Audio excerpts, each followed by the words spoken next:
terhormat. Perkenalkan, nama saya Odo Samuel Pian Manalu dari Provinsi Sumatera Utara. Kali ini saya akan menuturkan tutur kitab suci diambil dari perikop Injil Matius bab 22 ayat 15 sampai 21. Dengan tema membayar pajak kepada Kaisar dan kewajiban hidup bermasyarakat. Ginilah ceritanya. Orang-orang Farisi sudah sangat kesal kepada Yesus yang terus mengajar kebenaran dan terus membongkar borok mereka. Sudah semakin tampak reaksi masyarakat. Makin hari semakin banyak yang mengikuti Yesus. Artinya, semakin berkurang pengikut orang Farisi. Jika pengikut orang Farisi berkurang, maka uang masuk mereka juga berkurang. Iya kan? Kondisi ini harus dihentikan. Pikir mereka. Cara menghentikannya bagaimana? Nah, harus ada ide cemerlang agar Yesus bisa dicekal. Yesus harus ditolak oleh masyarakat. Atau Yesus harus ditangkap oleh Kaisar. Caranya yang penting. Untuk mendapatkan ide cemerlang itu, mereka berkumpul dan berdiskusi. Setelah mereka berdiskusi, akhirnya mereka mendapatkan ide cemerlang menurut mereka. Ini ide cemerlang mereka loh, bukan ide saya. Orang-orang Farisi itu pun menyuruh murid-muridnya agar pergi bersama orang Herodian. Mengapa orang-orang Farisi menyuruh murid-muridnya?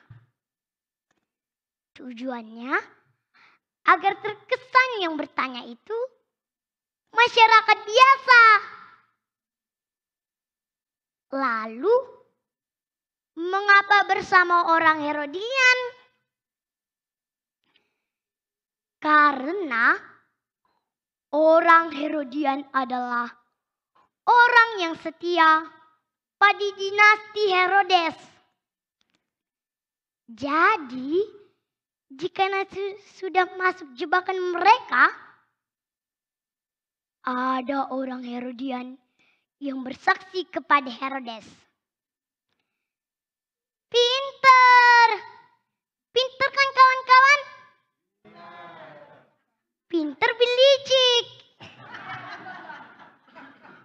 Orang-orang Farisi itu pun menitipkan pertanyaan yang akan ditanyai oleh murid-muridnya dan orang Herodian kepada Yesus.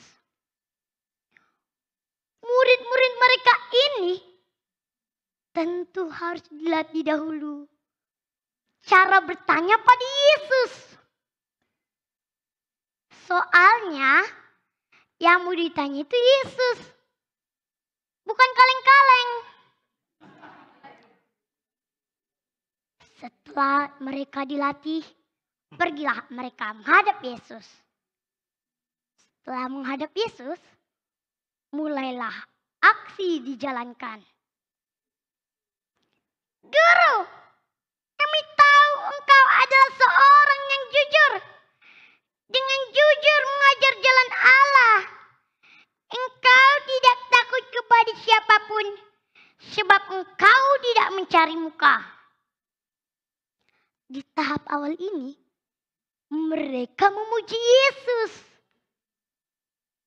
Dipanggil guru, disanjung sebagai orang jujur, dengan jujur mengajar jalan Allah, dan tidak takut kepada siapapun, sebab tidak mencari muka. Mereka berharap Yesus akan tersanjung dengan segala pujian mereka itu. Secara manusiawi, kalau sudah tersanjung, pastilah nanti akan membalas budi dengan mendukung mereka. Karena di situ ada orang Herodian. Pikir mereka, Yesus akan pro kepada Herodes. Itulah jalan pikiran mereka. Setelah itu, masuklah tahap kedua, yaitu pertanyaan jebakan yang dititipkan oleh orang-orang Farisi. Yesus, katakanlah kepada kami pendapatmu. Apakah diperbolehkan membayar pajak kepada kaisar atau tidak? Dalam hati mereka, nah lo Yesus, terjebak lo. Kalau Yesus mengatakan boleh membayar pajak kepada kaisar, maka orang Yahudi akan menganggap Yesus sebagai pendukung kaisar dan tidak berpihak dengan bangsanya sendiri. Kalau Yesus menjawab tidak boleh membayar pajak kepada kaisar, kan di situ mereka telah membawa orang Herodian. Yesus bisa saja dilaporkan kepada Herodes sebagai penghasut masyarakat agar tidak membayar pajak. Pikir mereka, Yesus sudah masuk jebakan Batman, pikir mereka.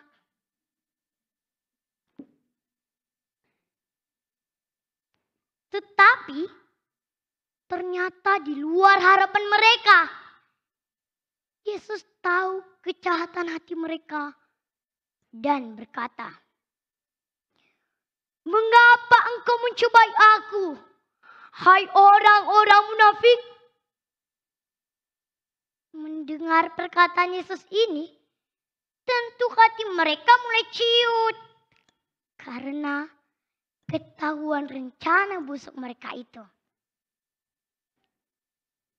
Tetapi Yesus tetap memberi jawaban atas pertanyaan mereka itu. Yesus meminta mata uang yang dipakai untuk membayar pajak itu. Lalu bertanya, "Gambar dan tulisan siapakah ini?" Mereka menjawab, "Gambar dan tulisan kaisar."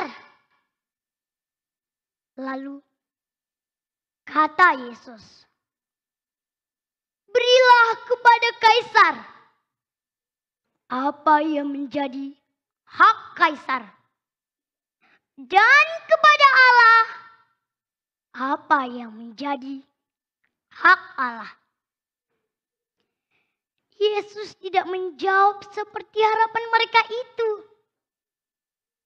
Hingga rencana busuk mereka itu menjadi kandas. Kawan-kawanku yang terkasih dalam nama Tuhan Yesus, dari jawaban Yesus ini, Yesus mengajarkan kepada mereka dan kepada kita bahwa hidup di dunia ini perlu bermasyarakat, bernegara, dan bertuhan. Memang sejak semula Allah menciptakan kita sebagai makhluk sosial yang membutuhkan orang lain. Pengajaran Yesus ini selaras dengan hukum kasih yang menjadi hukum utama. Sebab bila kita tidak bermasyarakat, bagaimana mungkin kita mewujudkan kasih kepada sesama? Karena kita butuh hidup bermasyarakat, kita juga butuh negara atau pemerintah sebagai lembaga yang mengatur tatanan hidup bermasyarakat dengan baik. Untuk itu pula lah kita harus bayar pajak. Kawan-kawanku masih ingat dengan kardinal kita, Monsinyur Sugio Pranoto. Beliau adalah tokoh Gereja Katolik Indonesia yang terkenal dengan slogannya 100% Katolik, 100% Indonesia. Slogan Monsinyur Sugio Pranoto ini menyegarkan pemahaman kita sebagai umat Kristus bahwa kita hidup di dunia ini perlu bermasyarakat, bernegara, dan mengabdi kepada Tuhan dan gereja. Sebagai orang Katolik yang baik, kita harus bayar pajak. Sebab orang bijak taat pajak. Dan kita harus hidup jujur di jalan Allah. Karena tujuan akhir hidup kita berbahagia bersama Allah. Amin. Demikianlah saya sampaikan tutur kitab suci ini. Mohon izin ya, saya akan menutup tutur kitab suci ini dengan sebuah pantun. Dari kota Medan ke negeri Betawi. Cukup sekian dan terima kasih. Dalam nama Bapa, Putra, dan Roh Kudus. Amin.